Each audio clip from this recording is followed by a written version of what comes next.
Social media trolls Thursday staged an internet attack on the Nation media group over the coverage seen as critical of government projects.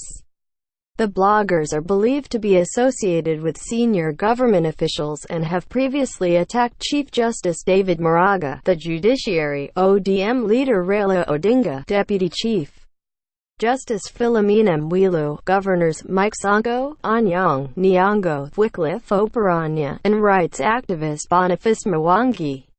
Several hours. The sophisticated campaign, believed to have been designed by a Nairobi-based public relations firm, started at dawn and went on for several hours. The troll was launched by Mr. Mwangi Francis and Mr. Polycarp Hinga. They were joined by more bloggers, most of who have attacked the media and critics of the Jubilee administration. The other key attackers were Mr. Bernard Kibet, who claims to be a journalist, Mr. Kennedy Gichoru, Mr. Nagure Paul, Mr. Justice Ondaki, and Mr. Kevin Munui. They criticized NMG's coverage of the standard gauge railway and the proposed housing project. They also took issue with NMG's coverage of the government's big appetite for loans, the 2022 succession politics and succession at the Kenya Revenue Authority, and published photographs of Nation journalists and columnists who have covered these issues. Related slideshow, news and pictures provided by photo services. Mufti Aziz Hasanovic speaks before performing Eid al-Fitr at Zagreb Mosque in Croatia, on June 4, 2019. Iranian Supreme Leader Ali Khamenei delivers his speech to the crowd during the 30th death anniversary of former Iranian Supreme Leader Ayatollah Ruhollah Khomeini, in Tehran, Iran, on June 4, 2019. A suspect is held down by police after a shooting in Darwin, Australia, on June 4, 2019. The shooting killed 4 people. Cardinal George Pell leaves the Supreme Court of Victoria, in Melbourne, Australia, on June 5, 2019. He has served 3 months of a 6-year conviction for sexually assaulting 2 choir boys. The 77-year-old was found guilty on December 11, 2018, in Melbourne's County Court. People attend a rally against Prime Minister Andrej Babis and Minister of Justice Marie Benisova at the Wenceslas Square in Prague, Czech Republic, on June 4, 2019. People have joined the protest organized by the non-governmental organization Million Moments for Democracy, which demanded the resignation of the Justice Minister and is against the Prime Minister, who is suspected of allegedly abusing EU subsidies. Muslims attend Eid al-Fitr mass prayer at El Sadiq Mosque, in Cairo, Egypt, on June 5, 2019. Firefighters on duty on the A5 following an accident in Karlsruhe, Germany, on June 5, 2019. A man takes a bath under a water tap to cool off on a hot summer day in Lahore, Pakistan, on June 2, 2019. Women buy traditional bangles in preparation for the upcoming Eid al-Fitr celebrations in Lahore, Pakistan, on June 2, 2019. Anti-government supporters throw flares at the police during a protest calling for fresh elections in Tirana, Albania, on June 2, 2019. People look at debris at the site of a car bomb blast in Azaz, Syria, on June 2, 2019. Activists tear down a monument of Soviet Chief Marshal Georgy Zhukov in Kharkiv, Ukraine, on June 2, 2019. The activists broke the monument to pieces as one of the last symbols of the Soviet era. Pope Francis bids farewell to Romanian President Klaus Iohannis at the end of his visit to the country, on June 2, 2019. Israeli soldiers maneuver their tanks in the Israeli-annexed Golan Heights on June 2, 2019. Participants take part in the Color Run race in Kiev, Ukraine, on June 2, 2019. The faithful take part in a religious procession marking the Roman Catholic feast of Corpus Christi, which celebrates the presence of the body and blood of Jesus Christ and the elements of the Eucharist, bread and wine respectively, in Minsk, Belarus, on June 2, 2019. A woman cools herself down inside Al-Hol refugee camp in northern Syria on June 2, 2019.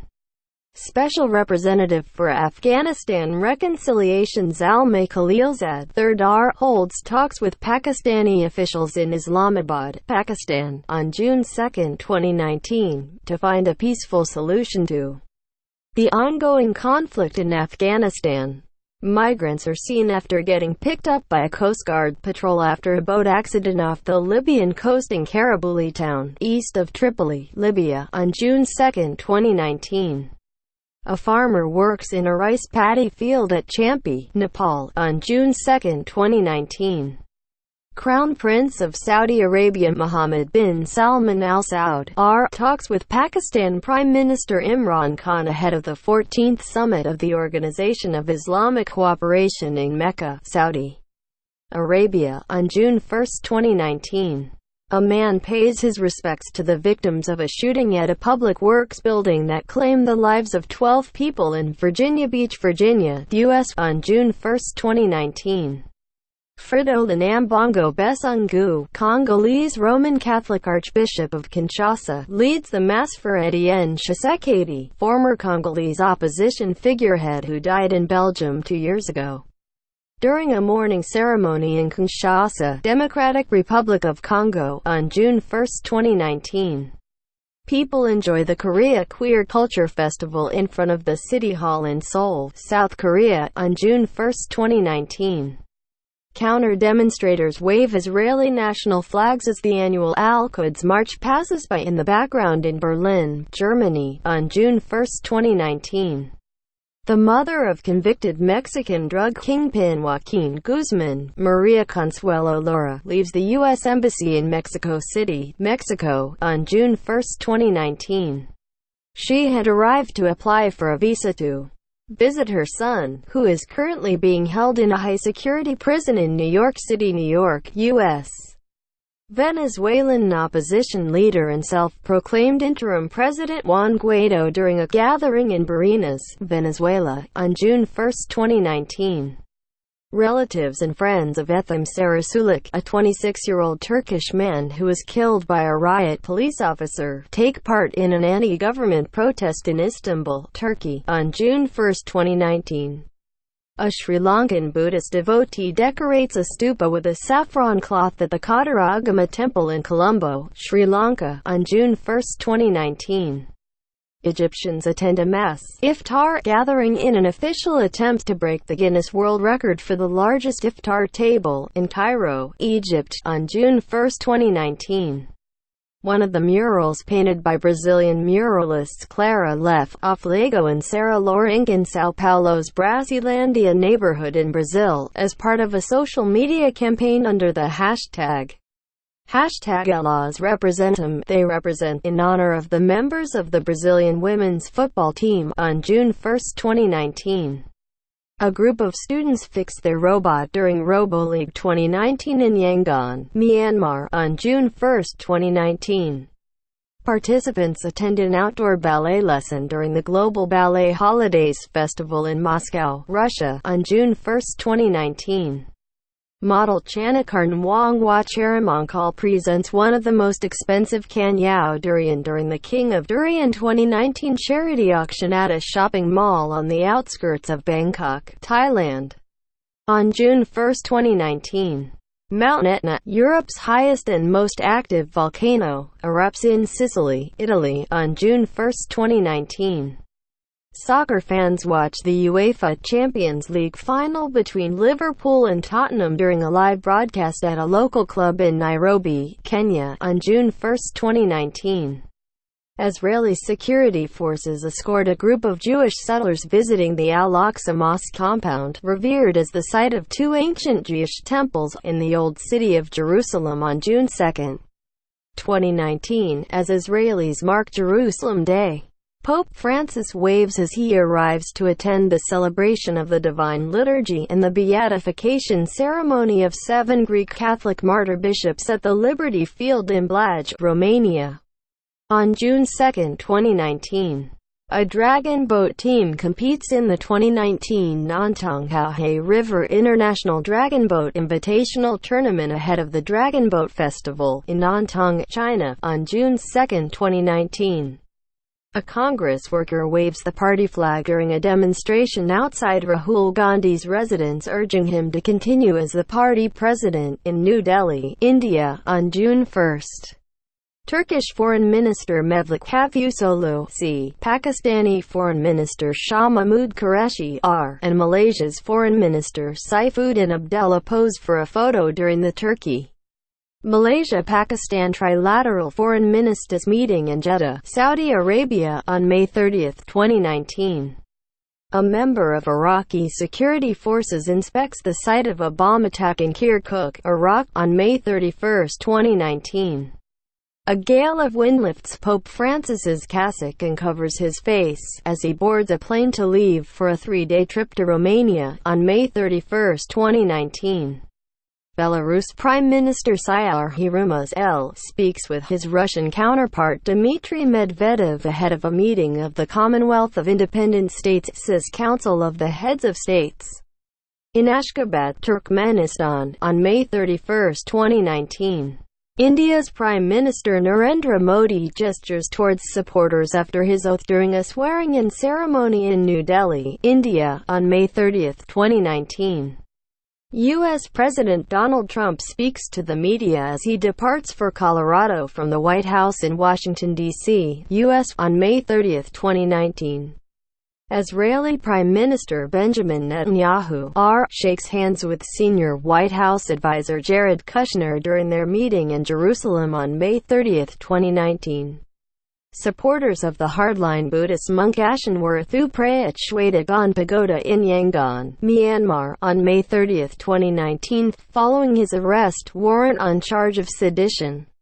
Kuwait's Emir Sabah al-Ahmad al-Jaber al-Sabah and Saudi Arabia's King Salman listened to Tunisian President Beji Caid Essebsi during a group photo session ahead of an emergency summit in Mecca, Saudi Arabia, on May 30, 2019.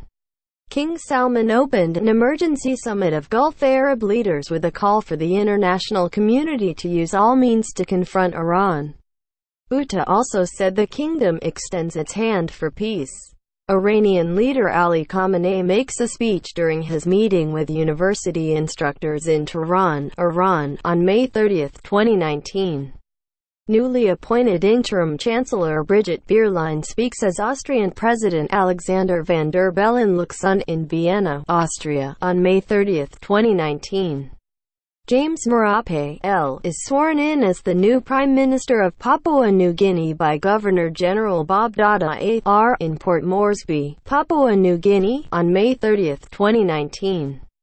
Ukrainian President Volodymyr Zelensky attends a meeting with Foreign Ministers Heiko Maas II of Germany and Jean-Yves Le Drian of France in Kiev, Ukraine, on May 30, 2019.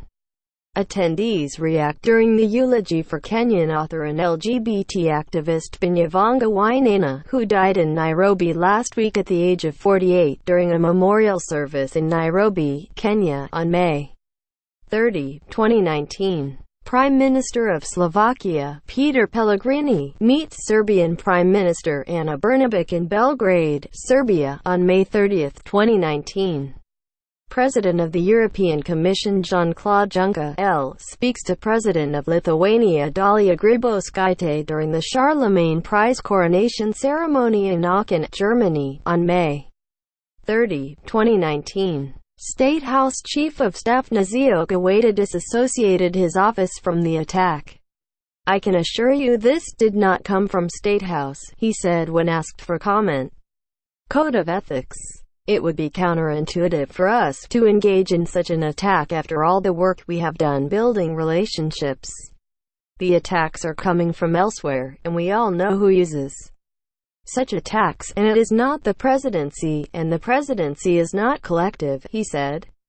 Mr. Dennis Itumbi, the Secretary for Digital, who operates from DP Ruto's office at Harambee House Annex, tweeted, "To understand who owns this group singing a scripted hashtag, look at their past tweets. Same sounds and noise, same lyrics, same owner." The Media Council of Kenya condemned the unwarranted troll. While the media is subject to public criticism and feedback, the council has noted that the originators of the campaign have not cited any specific issues on contravention of the Code of Ethics on the Practice of Journalism in Kenya, Council CEO David Omoyo said in a statement. He called on the police to investigate the attack. The bloggers and their financiers disparage rivals. The council wishes to express solidarity with the Nation Media Group, and indeed the wider media industry, in condemning the unwarranted attack, he said.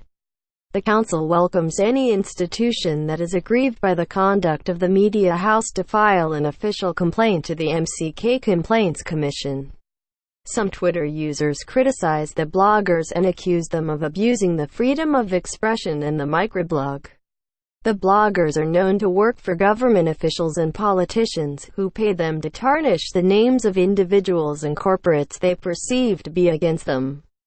They also work for businesses and marketers keen to disparage their rivals. Sometimes they are hired to promote events and products, and to put out positive tweets on behalf of individuals.